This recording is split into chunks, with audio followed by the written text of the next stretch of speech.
Hello everyone, Alistair Gold here, back from the Amex Stadium and with a much better feeling, let's be honest, than the last time, just under a year ago, we came back from the South Coast.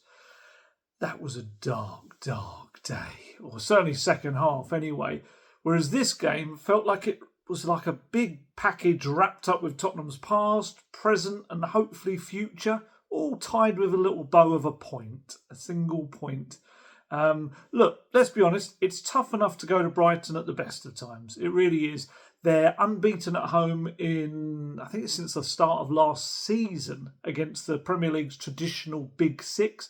They've beaten every single one of that Big Six, apart from a draw against Arsenal and now the draw against Spurs. So they have got a terrific record against the big boys, as it were. So it is not an easy place to go.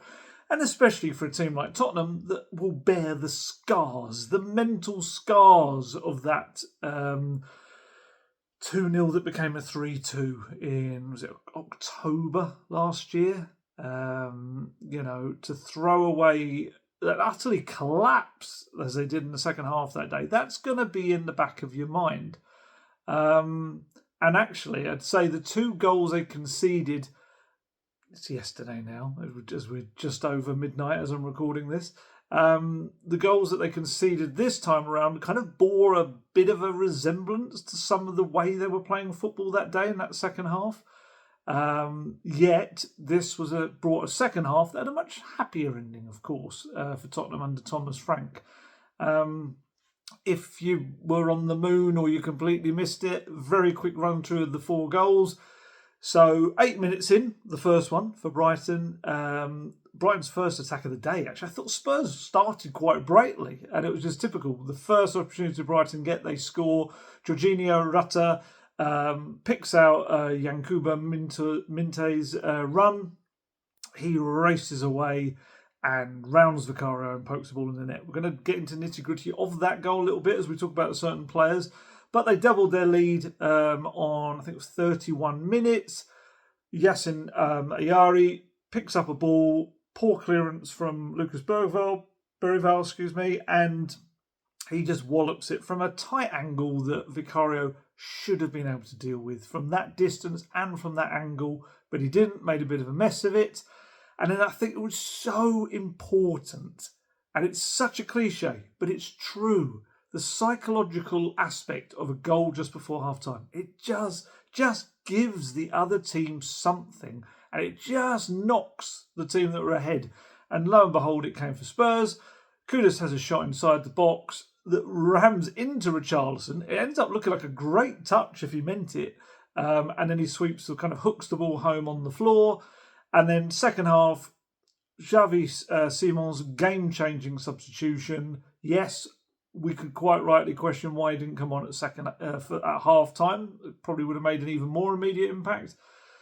But he came on, changed the shape of the game for me in the way Spurs were playing, and ultimately he gets the ball across with 8 minutes to go to Kudus.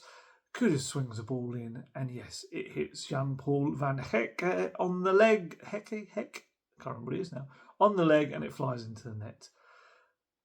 Comeback completed, 2-2. We'll take the point. Thank you very much. It's because it's a scary place to come. It was just rewardary for a comeback that was full of character, and none more so than the man on the touchline, Thomas Frank. He is a lively presence at the best of times, it's fair to say. My word, he dances about. It's literally not doing a TikTok dance or anything, but he is bouncing about on that touchline. He is living every moment of it. And there was one moment just after the hour mark when he actually threatened to boil over a bit. It was probably the angriest I've seen him on the sideline thus far. Kind of channeled his inner Antonio Conte. It was just before he brought Xavi on, or Xavi as we're supposed to pronounce it. Richarlison had executed this tackle on, what's his name? Ferdi Kadioglu, the left back, which looked absolutely fine. But the referee, Chris Kavanagh, blows his whistle and Frank just went up He just like saw his head literally explode. It didn't literally explode. You know what I mean? Like steam coming out of his ears. That didn't actually happen either. But you know what I mean? And he was so angry. He was like flinging his arms. He was like shouting away at the referee. And Kavanagh was just like staring at him and watching as the fourth official, Tom Neal, came over. And I'm guessing he's watching him to see, like, is he going to kick off at him? Because if he is, I'm going to book him, kind of thing. But I think because, fortunately for Thomas Frank, he lies somewhere in the swinging pendulum of touchline demeanours, somewhere between Ange Postecoglou's I just want to watch this like a movie, that gives me a better way, I don't get so emotional, to Antonio Conte, I'm a crazy man who's literally looked like he's been electrified every time I'm on the touchline. He's just kind of in the middle there somewhere. And that, I think, probably saved him from any punishment, because as soon as he started talking to the fourth official, it's just the anger levels went like that. A little bit like the Incredible Hulk coming down. Or there was a scene in Superman 3 when they were trying to stop these green vials of liquid right at the start from turning red and exploding in this power plant. And Superman had to freeze a big lake and essentially dump it on this factory to cool it all down. Don't know where we went there. That wasn't in my plans to start talking about Superman 3. But yeah, there we go. The ways we go in these strange chats. But anyway, calm down. And look, at the end of the day, I think he was really quite proud of his Spurs team. And we'll go into the various aspects of why. And I can understand why he was proud of them and pleased with what it represented maybe going forward as well. And in terms of the team itself, 45 touches in the Brighton box compared to Brighton having 17 in Spurs one.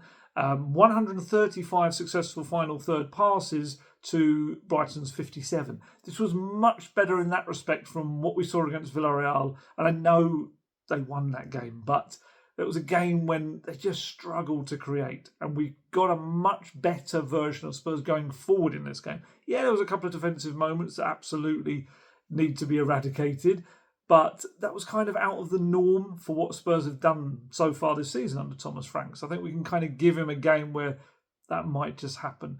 But there was just more to it. And I asked him after the game about it. I think there was about 4 questions in this one. It was quite a good presser to get various questions in. I asked the bog standard kind of, what did you make of it? I really struggled for my word. If you listen to it back and you hear me asking the first one, I was all ready to say, you must be pleased with the character shown by your team. And the word character just went and just went out of my brain and just disappeared. So you might hear me go for, it felt like a lifetime to me, but when I listened to it back, I think it's about just a second's pause. And I kind of go, Thomas, you must be really pleased with the, and I think I ended up saying the conviction of the team's performance and his character when it suddenly jumped back into my brain again. It's weird stuff. When you're in that scenario, all your best laid plans can suddenly just exit your head, all the questions that you've thought of. But I asked him, and he said, I'm very happy with that, the character. I spoke about mentality before the game to the players, that to go down here against a good Brighton side, away from home, on the back end of our first Champions League game, it's all about mentality. Of course, we need structure and tactics and game plan and all that. We like to praise ourselves as coaches, but in the end of the day, it's mentality to stay in there when it's tough. And I love the way we started the game. Away, his voice didn't suddenly break. And I love the way we started the game. Away from home, just boom, on top of it. I don't think Brighton were all over the halfway line in the early minutes. Then they scored a goal where, praise to Brighton, we can do better. And it's like this, close to being offside. It was very close. We keep going and we keep on it.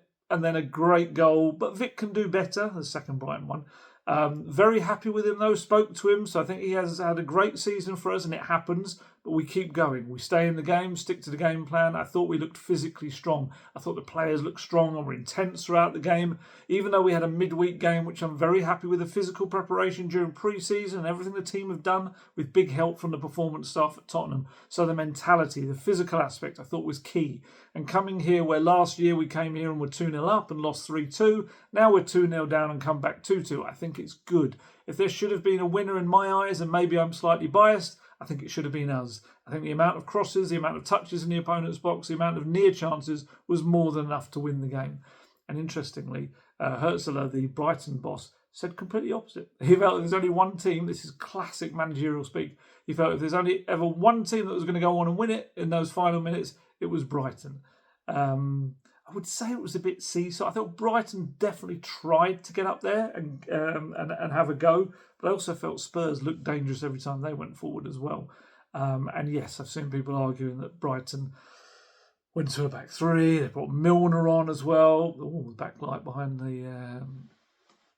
This is going a bit nutty. Oh no, it's calmed. Oh no. Ooh. Sorry if it get any weird flickering on the video. It's just me that's probably going to have an epileptic fit by staring at this. But that's the way. All managers say they deserve to win it, apart from when they're being really honest or trying to make a point to their players. Look, this Thomas Frank's Tottenham is still a work in progress. Of course, it's going to be. He's only a few weeks in, and he's got new signings that he's still trying to just bed in, and new relationships that have to gel between certain players. But there's positives in there, and there's little bits that you can see where it is a work in progress. I think a good example of some of that was with very differing first starts of the season for Destiny Udogie and Wilson Odobert, who for me kind of showed those two different sides. A player that is very comfortable within this system and this team, and another player who's still trying to find his way. You know, he had an injury-ravaged season last year, Odobert. I don't think he's truly found where he fits in this team yet. Udogie was just switched on from the first whistle. He looked like a man that was trying to reclaim his spot from Jed Spence. He looked absolutely driven, and he does naturally bring balance because he is a left footer. It's just the thing he's naturally going to bring over Jed Spence. He was so powerful going forward right from the start. And actually, he was equally important at the other end of the pitch. I think the first half, he stopped two really good breaks. One with Minte down in the box. He made a great challenge. And then, I can't remember who it was on, but he made a great block tackle as they were getting away, and he kind of came across from the right. He'd actually gone over that side. And second half, he did another couple of them as well. It was unfortunate that early on, because he kept bombing on and overlapping Odobert, there was like a crucial moment 8 minutes in when Odobert just had to not lose the ball, and unfortunately he did.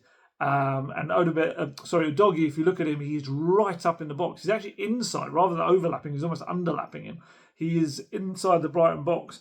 And as soon as they break, Van der Ven makes a decision to step up and try and stop Rutter. Rutter hits the ball over the top. Minte runs onto it. And it's just disastrous because you've got Romero trying to chase back, and he is not a chasing back kind of player. He hasn't got quite that pace. And he was chasing a guy that is very fast. Whereas Odobert was the one left to kind of fill in for Udogie and just didn't have the required pace or the strength to catch him. And that, for me, kind of summed up his performance on the day. Good intentions, but just not really the strength to act upon them. Definitely his ability on the ball, I felt, worried Brighton at times, but never to the point where he really posed any actual threat to them. And that, for me, and unfortunately, is Odobert in a nutshell at the moment. I think he threatens to be a danger, but actually, when it comes to it, it's kind of more bark than bite. And hopefully that changes, because you've got someone on the other side, and Kudus, who's a great example of exactly how to bite. And he does. He's very good at kind of making an impact. Obviously, very different players. One's very much a stronger kind of player as well. And maybe that's what Odobert's got to bring. And he is young. He's 20. Kudus has got half a decade on him. But still, I want to see more from Wilson Odobert. And I think I've said this before. The talent's there. I just don't think the all-round game has developed enough around it for him to be a final product kind of winger, more so than just a flatters to deceive winger. Thomas Frank was happy enough with him. You know, he's the only person that matters. My opinion is of no real consequence whatsoever. And he felt over the 72 minutes his contribution was decent enough. And to be fair to him, to Odobert, Brennan Johnson came on and didn't really offer anything in the 20 minutes or so plus added time that he had. I think he touched the ball just 8 times. Odobert Thomas Frank said of Odegaard, happy with his performance. I thought he looked lively. Clearly, it looked like they were a little bit afraid of him. They were a little bit afraid of him, so he got time to turn and run forward. I think he produced some crosses, some good opportunities. He was also involved in a goal, worked hard, so a good first start. You can tell the difference, though, when I asked about Destiny Udogie, he just started beaming. He was just exceptional. Destiny was exceptional. He was almost unstoppable going forward. I think also it was a bit unfortunate. It was Wilson who had to track him in the situation because it was a little bit of a high pressure situation, the Brighton goal, and he just completely took him out going forward. But very good from Udogie, just top. I've got 3 extremely good fullbacks. I think Jed Spence's been fantastic for us. So when another player is doing so well, there's no reason to throw Destiny in too early. I'm pretty sure we need all 3 throughout the season. That is crucial. We're playing hopefully around 60 games this season. That's a lot. I think Liverpool changed both their fullbacks from midweek to Saturday. It's a big thing. We want fullbacks to come bombing up and down, so we need everyone. But I'm very happy with Destiny. He was brilliant. I thought he was my man of the match. I thought he was so good, Destiny Udogie. He just reminds you sometimes of how terrific a left back he can be. I know we've kind of raved about Jed Spence and what he's done, but as a left back, I just think that Destiny, when he is on his game, he can keep wingers quiet, but he can also massively contribute to the other side with that great balance he brings to the team. And I did think that we got to see that little bit of a difference with Xavi later on when he did veer out to the left-hand side and how there was a balance to it and it just looked that little bit better. But like I said, on the right-hand side, you've got Mohamed Kudus involved in both goals. Such is the stupid way that assists work. Not that Ange Postecoglou ever cared about assists, but, he will get an assist for what was a shot that hit Richarlison and Richarlison hit home. Yet the one that was more of an actual assist, when he got a dangerous cross in and Van Heck hits him and goes in, not an assist because it's an own goal. It's such a strange way that they do these things. He is a huge threat to Spurs. And if Thomas Frank and his staff can improve Kudus's decision-making in certain moments, he could be the star man this season. He could be the absolute top dog in this team in terms of what he could produce because he's got everything in his game to be a massive driving force. And he's just impossible to knock off the ball. It is a bit Dembele-like, but even there was about 3 or 4 occasions actually in the game at Brighton where he looked like he was falling over Kudus, but somehow he kind of continues to dribble as he's falling, but never actually falls. And Kadioglu, who was trying to mark him, he was just left dizzy. I think he thought he'd got a handle of him in the first half. Second half, he was turning him inside out constantly. Just has that ability to take this little extra touch as he's running that just knocks it away from the defender and gives him that extra bit of kind of burst of pace himself to get past them. But I think the key for him, like I say, is just picking the right moments of when to cross the ball, when to take a shot, let's say, or even just trying to beat another man. And I think he leans on the latter too often. I'm not saying he's in the Lucas Moura territory of beating 2 and then losing the ball to a third, but he does have a knack sometimes of just turning inside and slightly negating the good position he's got himself because he maybe wants to beat someone again. He's just an excellent dribbler, and then that's kind of what he does. It looked like I was dribbling, doesn't it? For example, late on in the game, probably like the final maybe chance of the game, lovely move between Spence and Archie Gray. Kudus runs down the right-hand side, and there is a moment, I've kind of paused it and gone back to it as well, because I thought it at the time, and it was right. If he'd hit a right-footed curling cross into that box low, you've got Richarlison and Johnson running in. And I think one of them, if the cross was right, puts that in the back of the net. We've seen Johnson do it a million times. Not a million, but a lot of times.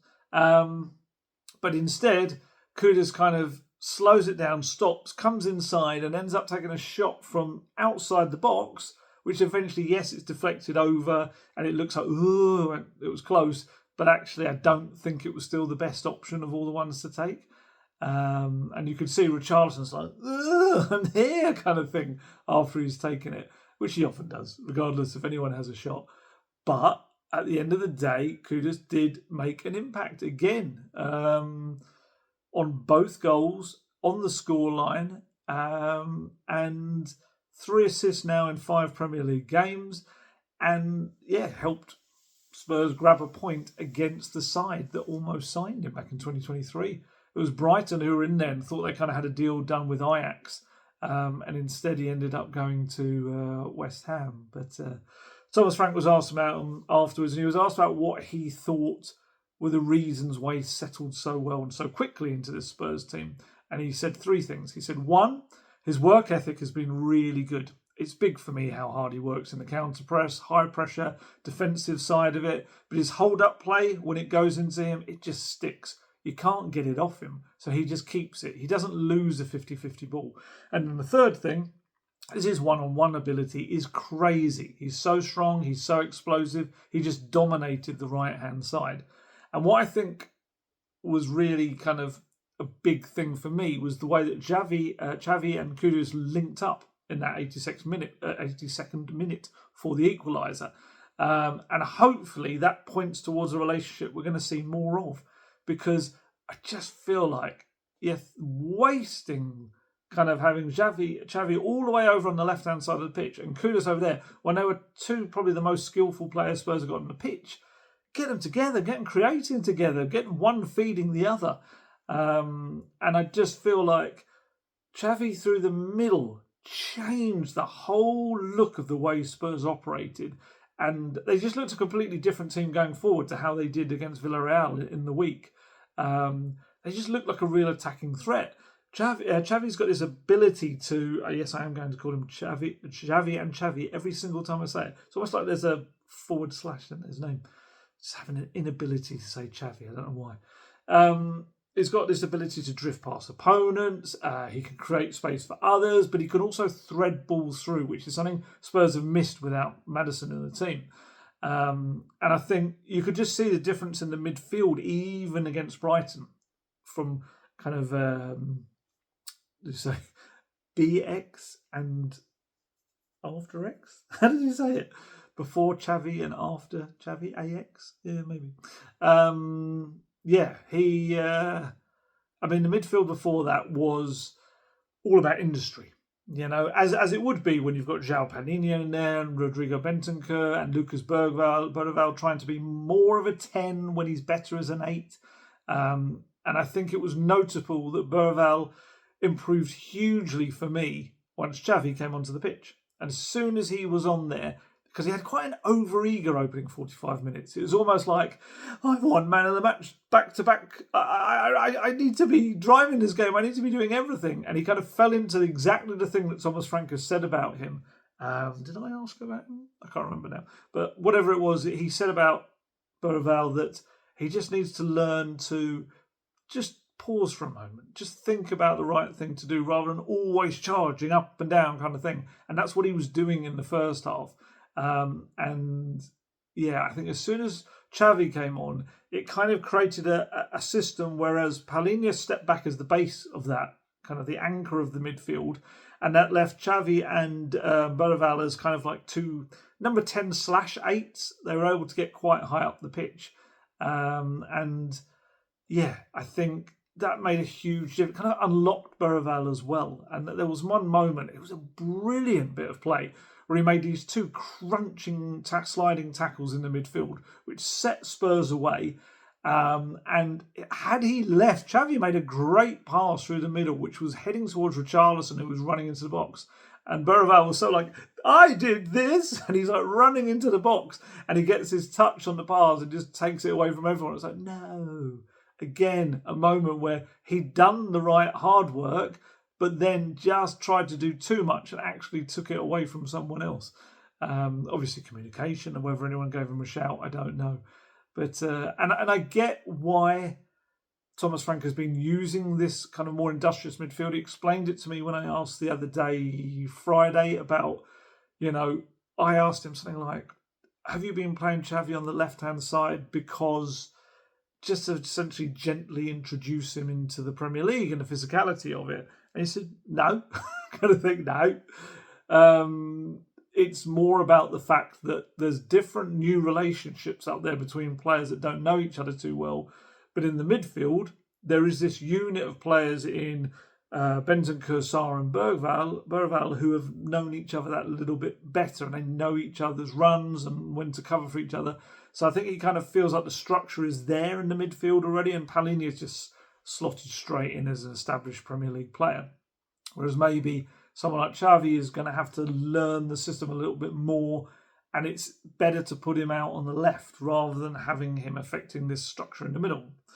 Whether you agree with it or not is another thing. What I would say is I'd hope this performance from Xavi has kind of ended that need to have this industrious midfield, because I do think in certain tough away games, especially, having him on the left, I can get it. I think it makes sense.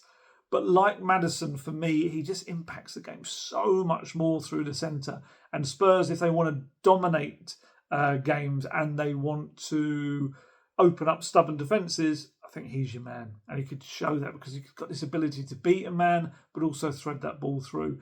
I asked him, Thomas Frank, another one of my questions about Xavi's impact and whether he was happy with him coming off the bench. He said, I'm very, very pleased with it.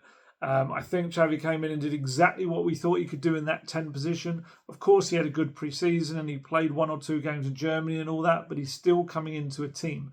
I think on any other day, he'd score a goal. He had a great finish on the first one. It was a great save from Verbruggen. And the other one, he just mistimes it. I think maybe he could have got an assist to Ritchie where Lucas takes the ball. He doesn't see him. Yeah, I forgot about that actually. He had a lovely curling shot that was pushed wide by the keeper.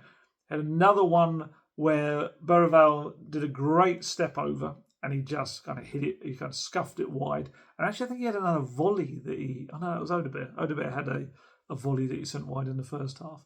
And he was asked, I think it was Matt Barlow from the Mail, I think asked him, what does he feel is his best position, left or through the centre? And he said, I think he can play both. I think this is the 3rd time he's now been asked where he can play. I think he can play both. I think he can easily play the left winger that can go more inside. I also think he'd have the right position too. Sometimes the playmakers, they drift to the side because there's no space in the middle. So I think he can do that. But at 10, obviously he can play that as well. There was a bright little cameo from Archie Gray actually as well. There wasn't much to it because he came on late and I think it was the 89th minute. But he just contained a lot of running and one delightful no-look pass, which maybe was the pass of the game. I kind of touched on it very briefly earlier. It was the one when Jed Spence came down the right-hand side, passed it to Archie Gray, and he just this no-look pass between a defender, or 2 defenders, and it goes through to Kudus to run on, and that's the one where he ended up taking a deflected shot rather than getting the ball across. And he's got the technical ability to do that, Archie Gray. Kind of people, I think they underestimate how much he can do as a 19-year-old. He is born into football. His family are like legends in in football. Some of his various people in that family, in the Gray family, and he's got absolutely the technical ability to make passes like that. He's got as much chance of developing into an 8 as he has a number 6. And actually, I did speak to Thomas Frank about him on the Friday because I asked him, how was it difficult to manage his expectations? Because as a 19-year-old, he was thrust into the Spurs team so much as a centre-back last season. And he played, I think it was upwards towards 50 games last season. Certainly 40-something in all. So I asked, with Lucas is now getting the game time and playing, week in, week out, but Archie's not, is it difficult to manage his expectations? I also asked him kind of, where do you see him in your team, what position do you kind of see him playing? And he said, I see him more as a midfielder, as an 8 or a centre-back, which is interesting. It's the first time he's kind of mentioned as a centre-back. I thought he saw him more as a midfielder. I think he can play both, and sometimes you need that little run of games like Lucas gets now, and you take the next steps. I must admit, Archie really impressed me. He played a very good pre-season friendly against Newcastle and really grew into the game against Burnley. He was really good in the second half, and I liked his mentality. And I like his mentality. He was not in the squad for West Ham, and the day after he trained fantastically. Of course, I tried to speak to him and encourage him to train fantastically, and yesterday in training, fantastic. So that is what you do. He does the bit I like from a midfielder where he can twist and turn to go forward. He's very mobile, he's reliable, so I really like Archie. Unfortunately, you can only play 11. Can we change the rules? Get a few more on the pitch? It would help a little bit. So Archie Gray and a number of others should get their chance on Wednesday night against Doncaster Rovers in the Carabao Cup. He's already ruled out Dominic Solanke. Dominic Solanke is back on the grass working individually this week. So that's a start. I think he's been doing it for about 4 or 5 days now. So that's something. That's better. Kota Takai is expected, Thomas Frank told me on Friday, I think he's expected to join training on Monday with the team. So that's big. I don't know whether that comes too late for him to play any real part on Wednesday night. Probably don't want to rush him. But if he is available to play, that's probably a good one to start him in. Getting some game time in. Randall Kolo Mawani and Ben Davis both missed the draw at the Amex with differing issues. Again, another question of mine was about Kolo Mawani. He said hopefully he will just miss one game. It was a dead leg. He's actually been struggling with it for 4 or 5 days. It's just not settling as we hoped. So hopefully Wednesday. I looked up on Transfer Market and it said that he's only missed Kolo Mawani 1 game through injury his entire senior career. And lo and behold, he comes to Tottenham and immediately misses one within a couple of games. I feel like that's unlikely that he's only missed 1 game through injury. I know he had 1 through virus and 1 through an injury, which was like a sore adductor muscle. I can't remember what it was now, but surely that can't be the case. I could utterly believe that he hadn't been injured much and comes to Spurs and we curse him. But yeah, that did surprise me. I think it's 2.5 years since he last missed a game through injury, according to Transfer Market. Hopefully it'll be another 2.5 years at least before he does it again. Ben Davis has got a slight twist of his knee in training, which should be available hopefully for Wednesday. Be interesting to see whether he plays centre-back or left-back. He kind of referred to him as a left-back in this presser on Friday. Who else we got? So we've got Ben Davis, Kolo Mawani and Gray. If those two are available with Gray, all he needs are minutes. Antonin Kinski, you would imagine, will start in goal. Kevin Danso should start. Matisse Tell probably as well. This is where he's going to have to get his game time.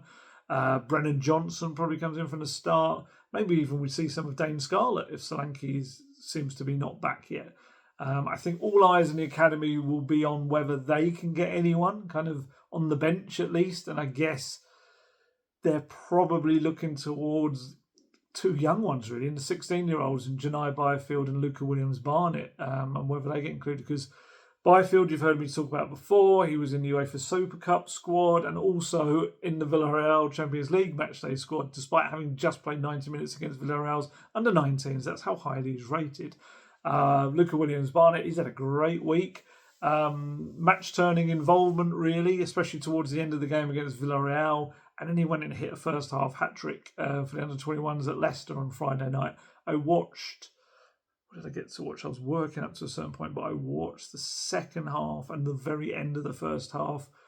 Yeah, his kind of first 2 goals were kind of opportunistic, just getting in the right positions. Third one was just a beautiful kind of little touch and finish. If he doesn't get called up on Wednesday, and it will be a busy squad, there's going to be a lot of first-team people around to try and get minutes as well.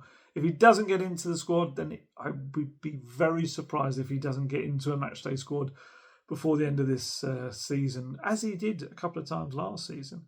I think he's just got that little bit of magic in his feet, and I think the key for him is to keep working hard, but also show you all the attributes you need on and off the pitch that Thomas Frank looks for. He's very much about everything, the complete package, not just the ability. So it feels like a little positive kind of end to that first little week of 3 in a week. You know, they came through unbeaten, 2 wins and a draw, and I think probably would have taken a draw at Brighton to begin with. And in the circumstances, absolutely would. You know, they should have probably won it on the day if they'd really pushed forward. I do still wonder if Xavi had come on at half-time, whether that would have happened. But yeah, it feels like the Tottenham ship, let's call it, is sailing in the right direction at the moment, even if there's been change aplenty on deck and at the helm and everything. Currently second as of now in the fledgling table, if we're looking at that. Thomas Frank was asked about that on Friday. When do you look at the table? And he said April, and then proceeded to tell us that he'd looked last week to check where certain teams were. But it's fine. That's what managers do. But yeah, one defeat to their name in the Premier League. They won the first Champions League encounter, so it started well, which is all we can ask, really. And I think this particular game showed a lot of what Thomas Frank wants to see moving forward in certain areas, and he actually called it Spurs' most complete performance of the season so far, despite those first half setbacks. Let me know, do you agree? Was it their most complete performance? Personally, I felt the game against Man City was, for me. But I understand what he means. And he actually explained it. I'll give you his quotes. It's better than me saying anything. He said, I know we conceded 2 goals and it's never that black and white. The first one where we will say I should take it. The second one is okay, we conceded a goal that can happen. It's just the Premier League. It's good. But beside that, I thought we defended well. Overall, I think the high pressure was very aggressive and we were winning the ball back all the time, which we like to do. I think in phase 1, we got out every time, more or less. We controlled it up there. We created so many good opportunities and had to counter press and then defending crosses. So there was a lot of the bits we like to do because of that. And then on top of that, the mentality to come back from 2-0 down is so important. So yeah, you could see the Thomas Frank mark stamped on the team a little bit more today if we don't look too much at those 2 goals, which were a little bit like kind of byproducts of the previous era, really, the catching the high line on the break. Obviously, the first goal more than the second. The second was just Spurs not clearing their lines properly and then the goalkeeping error. But yeah, he's making an impact, Thomas Frank, and that's all you can ask. The amount of people behind the scenes that I speak to that just think he's just great. He's just a really good guy. Very good on the details, very clear in what he wants, and he is making an impression on the staff as much as he is the players in the dressing room as well. And I think there's a respect level as well. I think he knows that he's building something new on top of existing foundations. I think that's quite key as well. He's quite respectful to what was built before, and he's not trying to destroy it. He's trying to add value to it, and that's such a key thing. So many times you'll get a manager goes into a club, I've seen it at Spurs, they try and rip up everything that came before because they really think, no, this needs to be mine. And it's not always the right way to go. Sometimes you can take the positives of what came before and build on it. And I think while this battling point that they've got at the Amex, it'll only be a little small thing on the table, although these small things can make the biggest of differences. I think it just represented something a bit more with this Tottenham squad, that they kind of fought together, all the players, new and old, to deliver exactly what Thomas Frank was asking of them. And I do think that the trophy win will help Thomas Frank, even if he wasn't involved in it, because it forged this group together and this mentality, and he can kind of build on that. It's like, I mean, he's pretty much admitted as much anyway himself, and it feels to me, I could be wrong, but it feels like he's working with like a Tottenham 2.0 right now, 2.0 version of Tottenham, in that the club has had this taste of success and now everyone involved just wants more. I do feel like he's got the tools to help them get it. And that's the key thing now. It's just, it is. It's building on what you've had before and just taking it on to the next level. And it feels like, he's at the right point of his career to try and do this, and he's getting through to players, and that's the key thing. He is trying to improve them all individually. That's another big thing for him. I guess we'll find out. The busyness continues. Like I say, Doncaster Rovers on Wednesday night. Then we've got Wolves with the daft 8 o'clock kickoff at night. Then we're off to Buda, aren't we, in Norway? And it just keeps on going. It just doesn't stop. There are so many games, but I do love it. I'll be knackered by the end of it all. But this is what it's all about. It's all about the game. It's all about the football. This is what I always say. When you kind of see me in a transfer window being a bit like, this is so like, it's just not what excites me. What excites me is the game of football. So I love it when we got these matches galore. I love those moments, like seeing the players when that equaliser went in, even though it was own goal, the contrasting emotions, Van Hecker on the floor just absolutely kind of gutted at what had happened. The Spurs players all just going mad about it. And then the realisation, come on, we can try and win this now. They didn't, but what they did was kind of restored put the direction of the ship, knocked it back on course again. And I thought that was quite important, really. I think a lot of us, or a few of us, were certainly talking before the game that if they could come out of it with a decent result, it was a big thing for the Thomas Frank reign, and so it ended up to be. It's very enjoyable to come away after a trip back and not be saying, woe is us, woe is everything, woe is Tottenham Hotspur, but actually thinking, do you know what? Fair enough, that was all right. Could have done a bit better, could have won it, but they showed enough to, all you want as fans, isn't it, is for them to show they care. And that's it. And that's what they did. They definitely cared. And you can just look at the messages on Instagram they've all put out after the game. There's a real pride in themselves as well. And that's the belief to come back from a couple of goals down is huge going into games where things might go against you. So many games to come. So many very different games to come as well against different oppositions, different mentalities, different squads, different systems. Anything can happen. That's football. That's the beauty of it. And at Tottenham Hotspur, absolutely anything can happen around any corner because it's a crazy club. Right, I'm going to head off. It is late at night. I won't tell you the time, but it's late at night. You know it when I come back from these trips. I can't do them after the night games because I've got too much work to do. But when it's a game like that, I've got enough time to do all my work and then fit this in right at the end so it can go early in the morning for people. Next video will be probably Thursday, unless something massive happens in the coming days. But otherwise, it will be Thursday after Wednesday's game. And then, back on Sunday after that. The videos have to keep coming thick and fast like the matches. But again, it's all good. I'm always especially happy to talk about it. It kind of works both ways. I'm happy to speak after a good performance because it's quite enjoyable, but also I need to speak after a bad performance or a defeat because it's cathartic and it gets it out of my system and I can go about my daily life. So there you go. Time to head off. Enjoy the rest of your weekend. And as always, stay healthy, stay safe. You look after yourselves. I'm not looking after you. And I shall catch you later. Goodbye.